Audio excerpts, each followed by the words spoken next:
On schedule na ang pagre-release ng budget at ilalabas na raw ang pondo para sa ayuda programs at sa DPWH. Political and nefarious reasons. So, Fujiki-san, if you don't mind, how did you find out about this issue? Oh, very good question. First of all, even after their term, the Duterte administration, he has a great influence over the whole nation. Limpak-limpak na pera ang nasasabi. 'Di ba? Ano ba yung banat mo?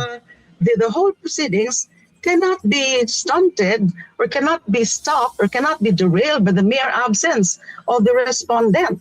Kasi tuloy-tuloy dapat ang obligasyon, ang imperative constitutional duty ng House na alamin yung totoo.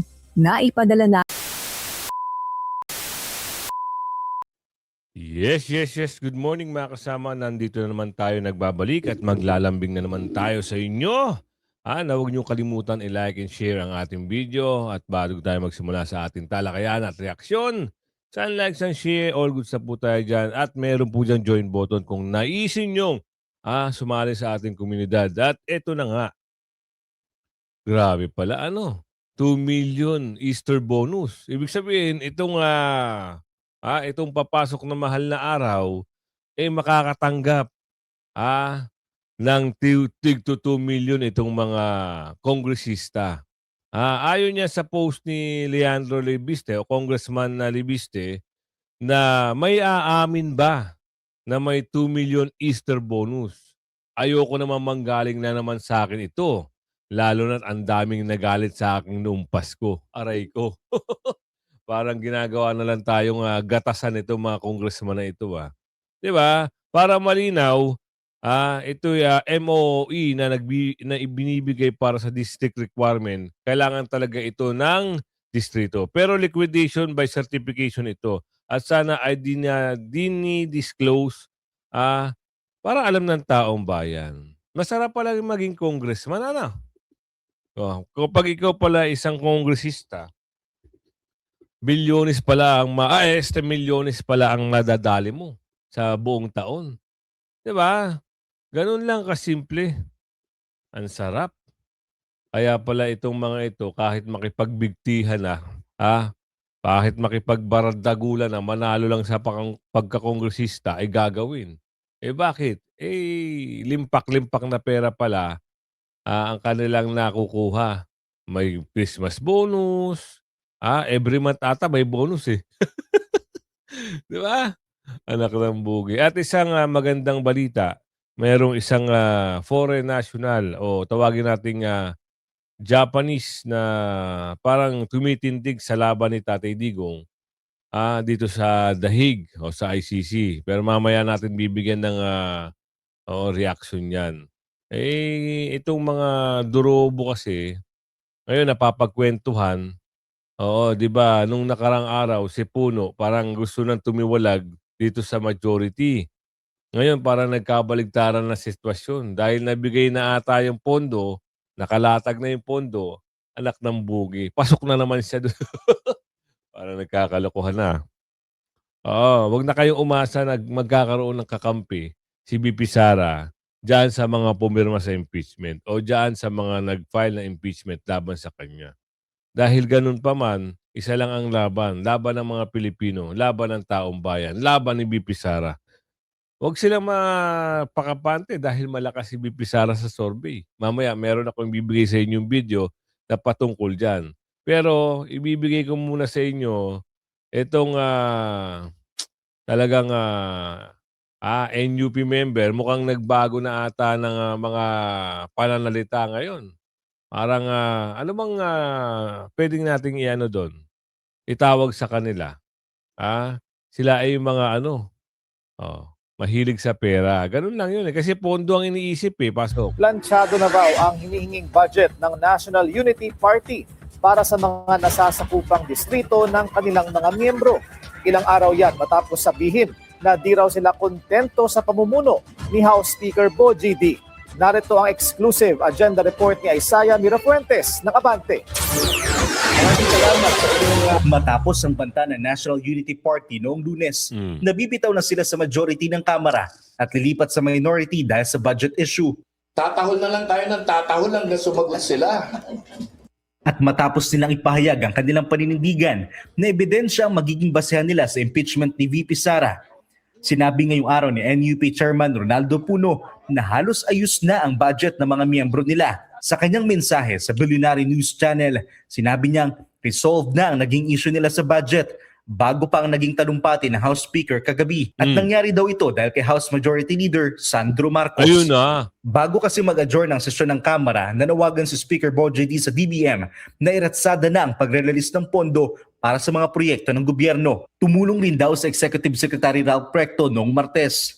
Nangyari anya ito kinabukasan matapos ang kanilang press con at nalaman lang daw nila kahapon. Ayon pa kay Puno, on schedule na ang pagre-release ng budget at ilalabas na raw ang pondo para sa ayuda programs at sa DPWH. Paldo na naman ng mga mama. 'Di ba? Ganun lang pala eh. Kailangan pakana ka muna na magbibitiw ka o ayaw mo na sa kanila para naman para naman ibigay yung budget nila. Ang saklap ano? Kailangan pa magkaroon ng takutan para ibigay yung budget. Hindi nila iniisip na yung tunay na magiging implikasyon nito. Budget lang pala inaabangan nitong mga to. Kaya kailangan nilang takutin itong majority para mahatag na yung budget sa kanila. Ang kakapal talaga ng mga fest. Lalo! Ito, interview ni Doc Badoy dito sa isang hapon na talagang ito ay nakatutok din sa kaso ni Tatay Digong dito sa Dahig. Ngayon, sana naman maalala ng nakararami kung ano, o baliktanaw nila kung ano yung ginawa ni Tatay Digong. Alam mo, mahal na mahal ng taong bayan si Tatay Digong eh. Yan talaga ang laging napapatunayan. Lagi na nga hinahanap eh. Bakit? Lahat ng sinabi ni Tatay Digong tama, tumpak. O ngayon nyo sabihin na masama ang Pangulong Duterte. Ngayon nyo sabihin na nagsisinungaling siya at sinisiraan niya lang ito si Bangag. Wala na. Ngayon, ito na lang ang pag-asa natin. Darating na 2028, manindigan na kayo. Huwag kayong boboto na magnanakaw. Bumoto kayo ng tama. Iboto nyo yung kung sino yung nagmahal sa bayan, sino ang nagtanggol sa bayan, sino ang gusto maging maayos ang bayan. Andyan ang mga Duterte. At sana naman, bigyan natin prioridad yung botante o yung kandidato mula Visayas at Mindanao. Bakit? Kuya Goods, bakit mo ba pinipilit? Tandaan nyo, nahuhuli na ho ang Mindanao sa mga agri, infra, sa development. Mindanao, Visayas, huling-huli na. Andito, siniksik lahat sa Manila. Bakit hindi nyo gawin na iboto ang mga kandidato ng taga Mindanao para naman maganda, mabigyan ng isang makulay na bagay at pangyayari ang Mindanao. Pag yan na-develop, andyan na lahat. Diyan na yung mina ng langis, andyan na. Sa Palawan, andyan na rin. Develop na maglagay na lang ng refinery. Meron tayong sariling rito. Usapin ng ito may pasok lang Usapin ngayon ng langis at petrolyo. Bakit hindi gawin ng gobyerno 'yun? Bakit laging nakaasa ang gobyerno sa Middle East, sa gitnang silangan in terms of langis? Kaya naman Pupondohan lang 'yan. Magre-refine lang sila, papagawa lang sila ng planta. Magmimina lang sila sa Palawan, kung saan man. Marami tayong imbak na langis diyan. Tayo dito sa Asia ang pinakamarami. Hindi lang magawa. Bakit? Ewan ko ba? Kasi inuuna nila kickback ngayon nagkakaroon ng problema. Hindi nyo ba alam?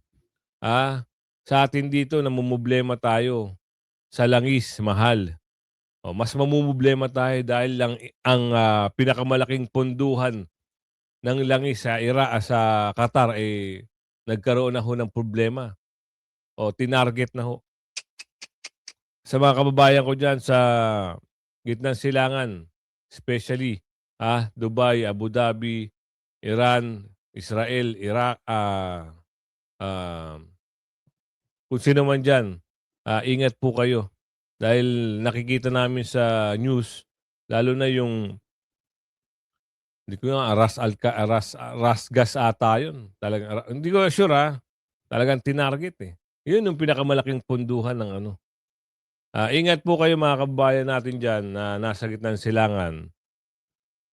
Buti nga, maganda yung ano dyan, nasasalag kagad. Eh kung mangyari sa Pilipinas, anong pasasalag nila dito? Di ba? Magaling.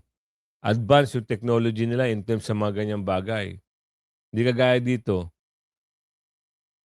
Pag tinanong mo yung Pangulo, hindi na makasagot kung anong gagawin, edi wala na. Tapos mga ganyan pa mangyayari. Ayun, may pasok lang yun. Oh. Dito tayo ngayon. Ano ang pananaw ng isang banyaga na gustong tulungan si Tatay Digong dito? For our viewers, no? Thank you very much for having me to your program. Yeah. And I'm very much grateful that so many warm messages were written to my speech or my intervention at the United Nations. So I appreciate to everybody who support my activities. Yes, ano, Fujiki-san, it has gone crazy viral. I didn't expect that. Yeah, I know. You didn't expect it, no? It's because you did something very important for the Filipino people. We've been Tama. this grave injustice towards a highly beloved president, no? Agreed.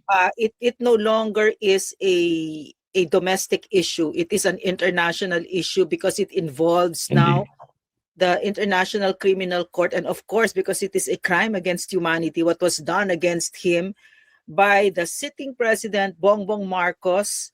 He weaponized the ICC against a highly beloved president and for political and nefarious reasons. So, Fujiki-san, if you don't mind, how did you find out about this issue? Oh, very good question.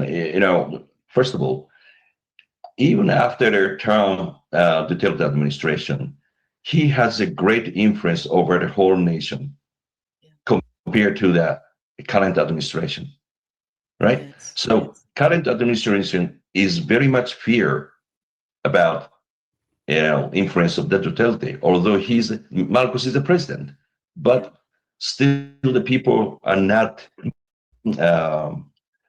thinking that he's a legitimate president, although he was elected. Yeah. So this is one of the reasons that Marcos is trying to do something against Duterte. Yan, tama yan. Kita nyo, alam din ng itong hapon na to eh.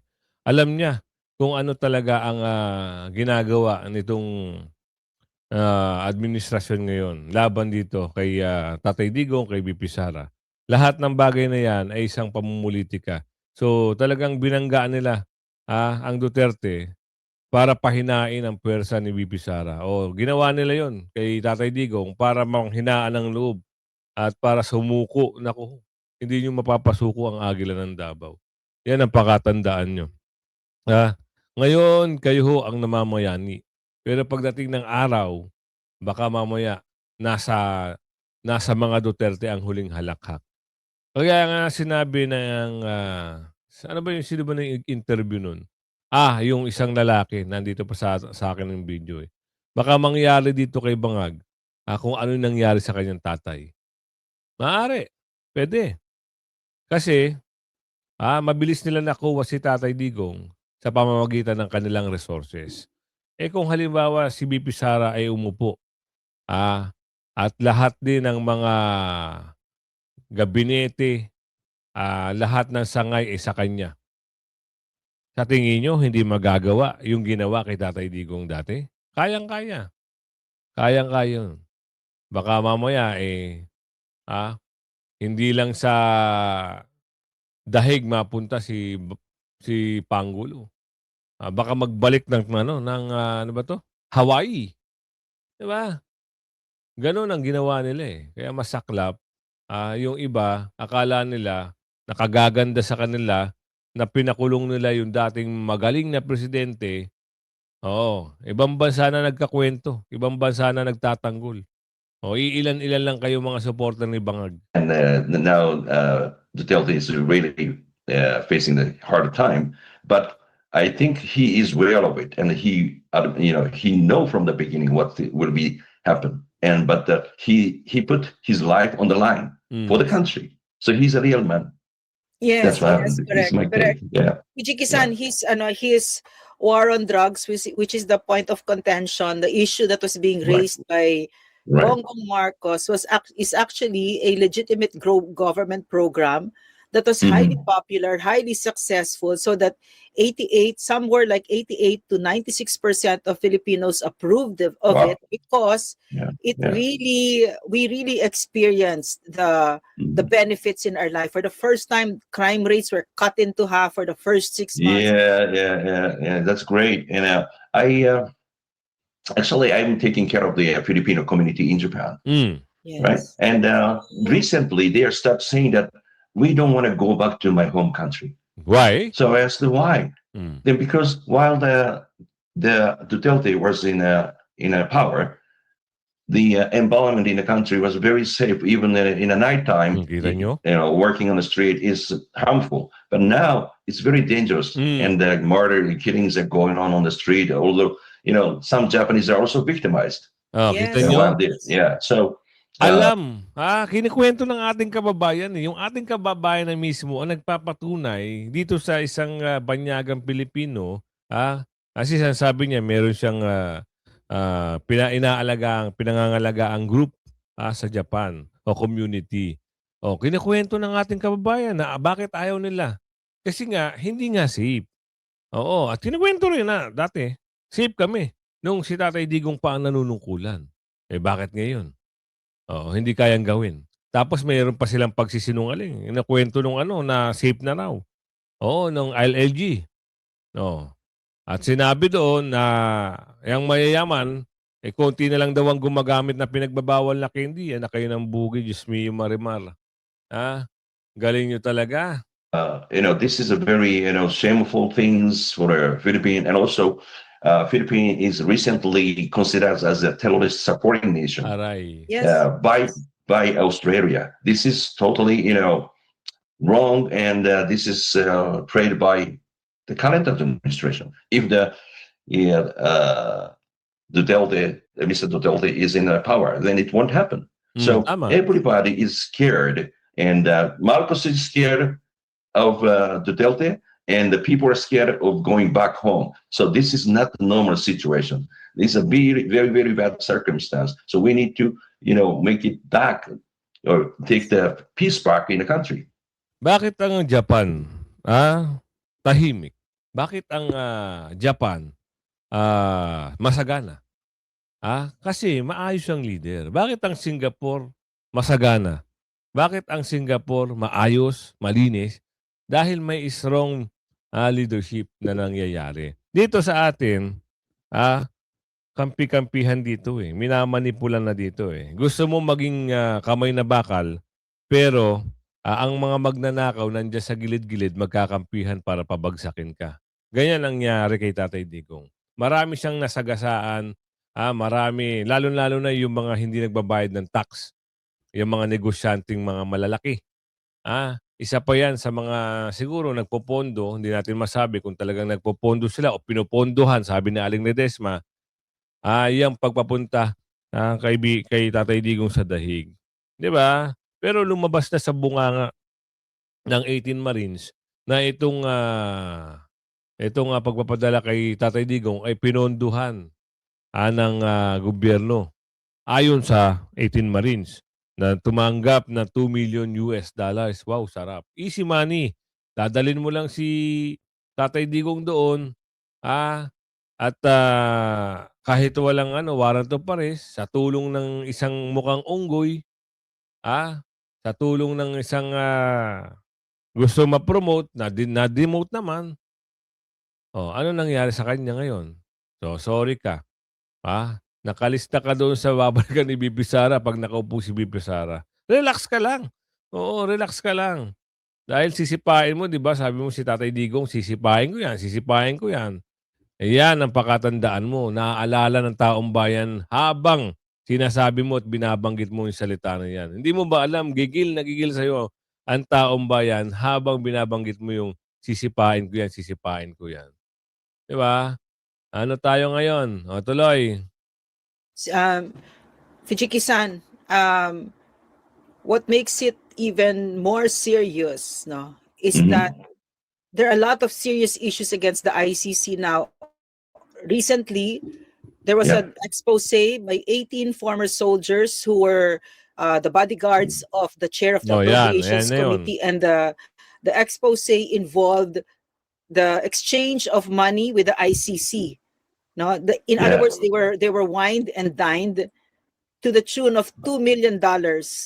And one other issue, one other issue, Tsukiji, Fujiki, is that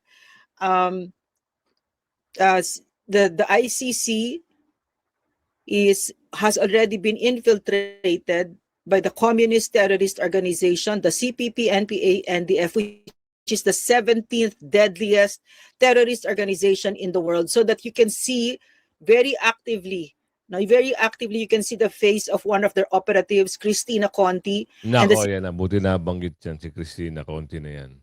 So, alam nyo naman kung ano karakas niyan, di ba? Taga-mountain yan. Yan yung mahilig mag-ingay. Di ba? Yan yung leader, kung paano nila atakihin si Tatay Digong at paano nila manipulahin, lalong-lalo na doon sa mga witness kuno. Oo, asa na yung 30,000 nyo? Napadala nyo ilang piraso? Diyos ko po. Ito, mabalik tayo dito sa usapin ng, di ba, lumabas yung 18 Marines. At ngayon, lumabas itong si Madriaga. Ngayon, meron lang ako ipapakita sa inyo na ito kakapost lang sa One TV Philippines na itong just in, AFP Colonel binasag ang mga paratang ni Madriaga. Nako, dito tayo magkakaintindihan. Kung ano talaga ito si Madriaga dito sa usapin kasi biglang lumabas eh. Now, alam nyo ba ang galawan nito? Kung sino naman nasa likod nito? Kasi ito, kinausap ito ni Saba Queen. Diba? Si Saba Queen ang ano rito eh. Di ba pinuntahan ito para kausapin? Parang galawang thrilling itong si Saba Queen eh. Di ba si Saba Queen na balita na mayroong tinatanggap na envelope? Di ba? May tinatanggap na maleta. Ngayon, binasag ng isang AFP Colonel ang paratang ni Madriaga. Isang senior officer ng Armed Forces of the Philippines na si Raymond Dante P. La Chica ang nagsumiti ng detalyeng affidavit na kumukumpronta sa aligasyon ni Ramil Madriaga. Kita nyo na. Diba? Mariing itinanggi ni La Chica na ang sentrong pahayag wala umanong koneksyon si Madriaga sa Vice President. Gawa-gawa lang nila. Kasi madaling gumawa ng kwento eh. Pero pagdating ng nababasura kasi nga, ginawan lang ng kwento nito ni Saba Queen. Ang sentrong pahayag wala umanong koneksyon si Madriaga sa Presidential Security and Protection Group. Hindi operatiba, hindi asset at walang ugnayan sa anumang security unit. Dahil dito, nabubuwag ang pundasyon ng mga paratang ngayon nasa legal na laban na ito kung saan hindi kwento kundi ebidensya ang magtatakda ng katotohanan. So ito yung mga litrato. Ayan, nanumpa na sila. Ayan sila. Ito nyo? Ayan, pumirma na. Si La Chica, si Colonel La Chica. Ano pa? So, abangan nila yung back to you na hinahanap ng taong bayan. Kasi, talagang meron pala akong ibibigay sa inyo. Bakit pala nagdemanda ng cyber libel itong si Laurel? Bakit kaya? Ano kaya ang issue dito kay Congressman Laurel, Representative Laurel? Bakit kaya? Ano kaya?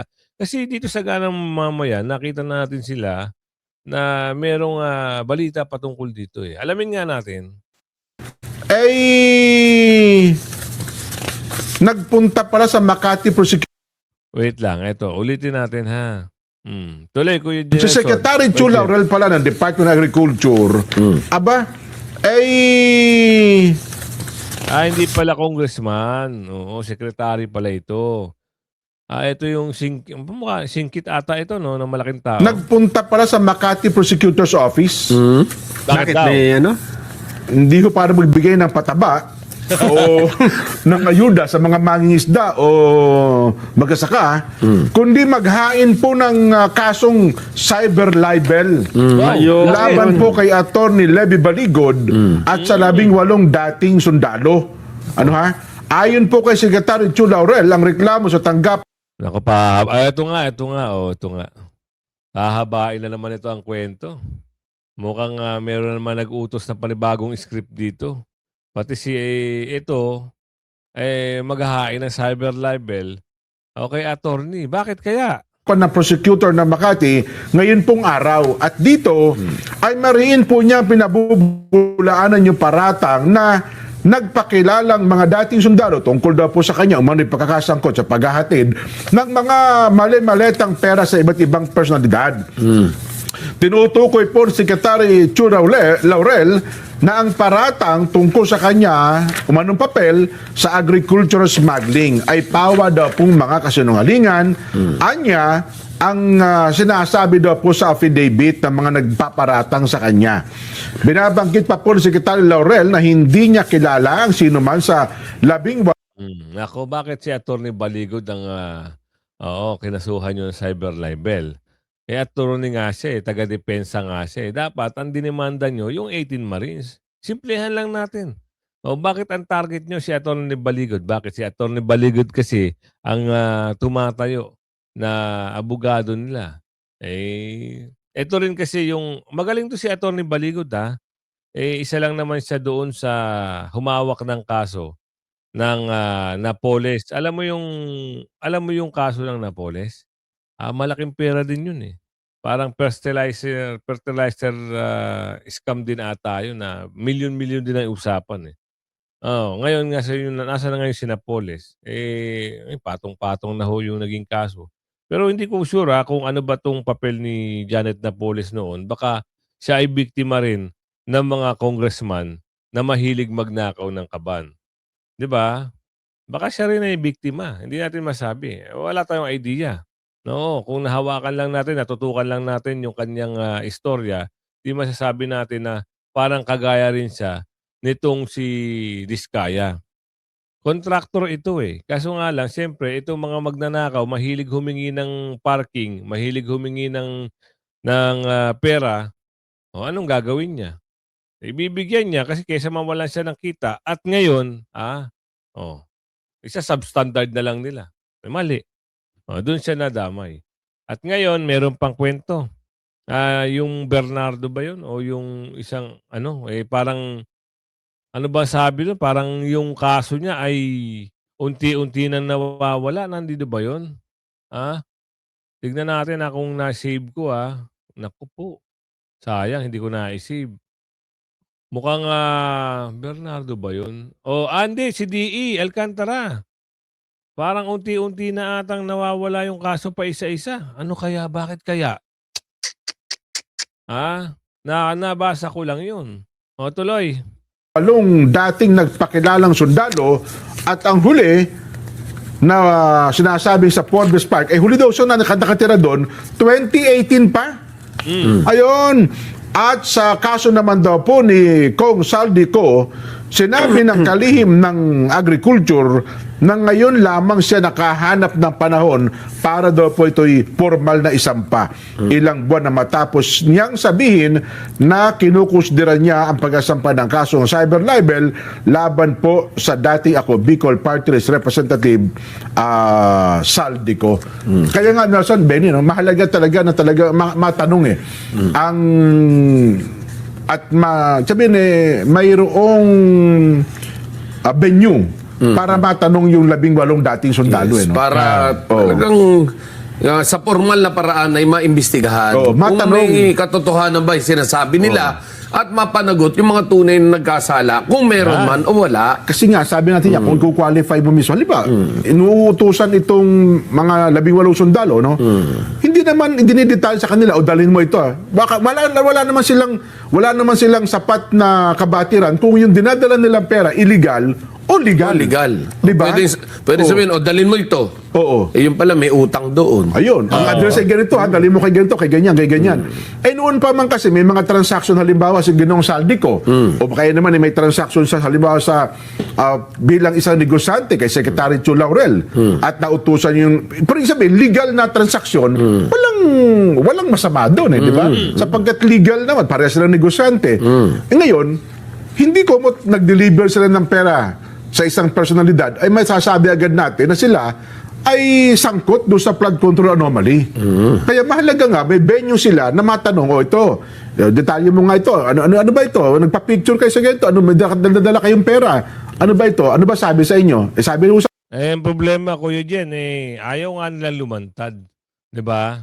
Lalong-lalo na, yan si Balulong, si yung taga-Marikina ng babae, nag-deactivate na ng account niya sa Facebook, di ba? Paano pa nga yun na makikitaan sila? Tsaka parang hindi sila interesado. Wala silang ka-interest na humarap kasi nga, Dawit talaga ang pangalan nila. So ito, hindi pagsipot ni Bibi Sara sa House hearing, dihad lang sa impeachment. Hindi naman pala bakit ang iingay nyo? Yan ang banat ni Saba Queen. Kilala nyo ba si Saba Queen? Siya lang naman, itong sikat na nung nakarang araw na tumanggap o tinanggap o ano bang tawag doon?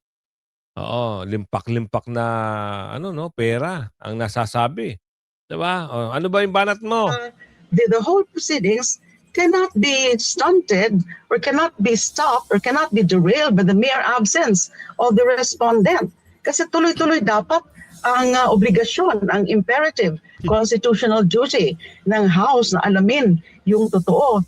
Naipadala na ng House Justice Committee sa complainants at respondent ang imbitasyon para sa isasagawang pagdinig kaugnay ng dalawang reklamong impeachment sa March 25. Kinumpirma naman ng isa sa mga abogado ni Vice President Sara Duterte na si Attorney Michael Powa na may kopya na sila nito, habang mayroon na ring umanong hawak na imbitasyon si Attorney Amando Verhiligutan, counsel naman ng complainants sa third impeachment complaint. We received yung notice galing sa Committee on Justice, formal notice, para sa hearing, initial hearing supposedly on March 25. Ayon kay Mamayang Liberal Initial hearing supposedly. Ibig sabihin, ano ang pagkakaintindi nyo doon? Sa akin parang wala naman yan Ganun pa rin ang kalalabasan yan So, ang mangyayari niyan sa March 25, April 14, at saka April, basta apat na Alam naman natin ang kalalabasan yan. Aabante yan sa Kamara. Pero, hindi naman porket sa Kamara lumabas na impeachable. Ibig sabihin nila na may kasalanan si BP Sara. Hindi nangangahulugan na tanggal si BP Sara. Pupunta pa yan sa Senado. Hindi pa doon magtatapos yan. Diba? Magdidesisyon pa ang Supreme Court dyan. Ako naman. Nagawa nyo kami ng kwento. Lalo-lalo ka na Saba Queen.